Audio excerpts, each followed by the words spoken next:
Olha, às vezes a gente pensa assim, Cristo fundou a igreja e entende essa afirmação de um modo errado. Por exemplo, você pode fundar, professor, um clube de futebol, uma escola. Os fundadores fundam, fazem um estatuto, passam uma geração, eles morrem e aquela instituição continua, fundada por fulano de tal. Não é assim que Cristo fundou a igreja. Cristo não só fundou a igreja com a sua paixão, morte e ressurreição e o Pentecostes, mas Cristo funda a igreja. Precisa entender que a relação entre Cristo e a igreja é viva, é atual. Nos dias em que Cristo viveu neste mundo, ele colocou as bases da igreja. Chamou os 12 para deixar claro que a igreja ia nascer como Israel nasceu dos 12 filhos de Jacó. A igreja nasceria do novo Jacó, que é Jesus. Ele é o verdadeiro Jacó. Qual era o apelido de Jacó? Israel. O verdadeiro Israel é Jesus, o verdadeiro descendente de Abraão. E dos seus 12 filhos, dos seus 12 apóstolos, nasceria um novo Israel, que é a igreja. Então, veja, ele chamou os 12, ele ensinou a oração que os 12 deviam fazer, o Pai Nosso. Ele deu instrução como deveria ser a vida da igreja, o perdão, a obediência, resolver entre eles as questões. Ele preparou tudo, deu na última ceia a Eucaristia. Depois que ele morreu e ressuscitou, derramou o Espírito Santo sobre esses apóstolos. E não só sobre os apóstolos, sobre os discípulos.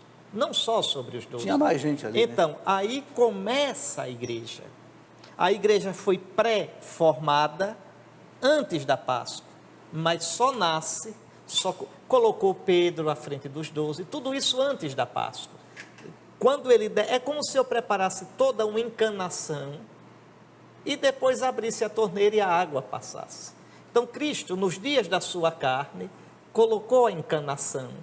Com o Pentecostes, abriu a torneira e jorrou a água do Espírito. Que Espírito Santo é este? É o Espírito de Cristo ressuscitado. Então a igreja vive de Cristo. Primeiro dom da Por isso que no Apocalipse, no capítulo 1 do Apocalipse, aparece Jesus ressuscitado. Cabelos brancos como a neve, porque ele é eterno. Os olhos de fogo, cheios do Espírito Santo. Ele vê tudo, penetra tudo. O seu rosto era como o sol ao meio-dia. Ele está cheio da glória do Pai, que é o Espírito Santo. Uma túnica branca, porque é sacerdote. Um cinto de ouro, porque é rei.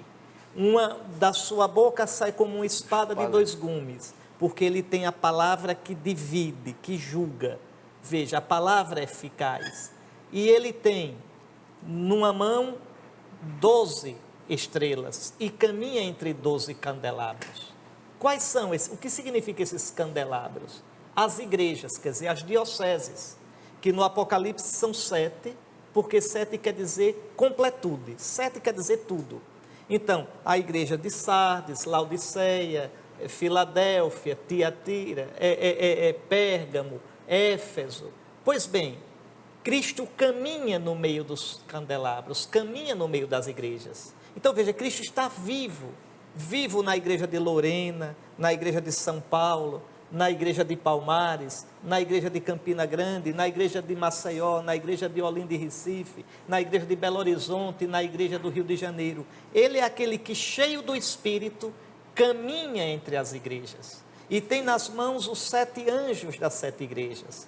Segundo alguns exegetas, e é bonito pensar assim, esses anjos são os bispos.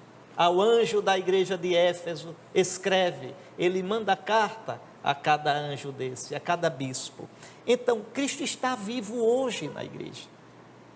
Hoje, ele não só fundou, ele dá o tempo todo o seu Espírito Santo à igreja. Por isso ele disse em João 15, eu sou a videira, vós os ramos. Ele é o tronco.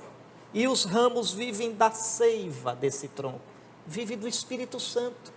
Agora, como é que Cristo infunde o seu Espírito Santo na igreja? Ele infunde pelos sacramentos. Pentecostes abre a torneira. O verdadeiro Pentecostes são os sacramentos. Em cada sacramento a gente recebe o Espírito Santo. No batismo o Espírito vem como vida, na crisma o Espírito vem como força, na Eucaristia o Espírito transfigura o pão e o vinho no corpo e sangue de Cristo, como amor que se imola.